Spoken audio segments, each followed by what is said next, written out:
एक बार भगवान बुद्ध जेतवन विहार में रह रहे थे।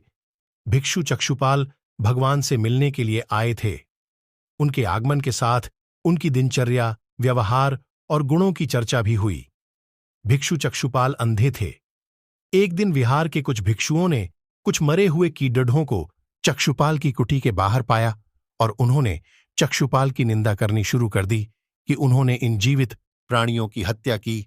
भगवान बुद्ध ने निंदा कर रहे उन भिक्षुओं को बुलाया और पूछा कि क्या तुमने भिक्षु को कीड़े मारते हुए देखा है?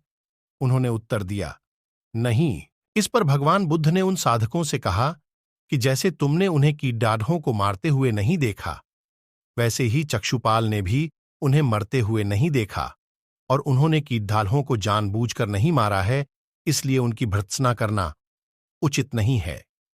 भिक्षुओं ने इसके बाद पूछा कि चक्षुपाल अंधे क्यों हैं? उन्होंने इस जन्म में अथवा पिछले जन्म में क्या पाप किए? भगवान बुद्ध ने चक्षुपाल के बारे में कहा कि वे पूर्व जन्म में एक चिकित्सक थे।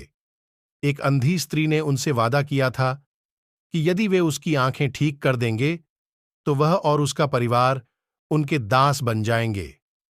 स्त्री की आंखें ठीक हो गईं, पर उसने दासी बनने के भय से यह मानने से इनकार कर दिया। चिकित्सक को तो पता था कि उस स्त्री की आंखें ठीक हो गई हैं। वह झूठ बोल रही है। उसे सबक सिखाने के लिए या बदला लेने के लिए चक्षुपाल ने दूसरी दवा दी। उस दवा से महिला फिर अंधी हो गई। वह कितना ही रोई पीटी, लेकिन चक्षुपाल जरा भी नहीं पसीजा। इस पाप के फलस्वरूप अगले जन्म में चिकित्सक को अंधा बनना पड़ा।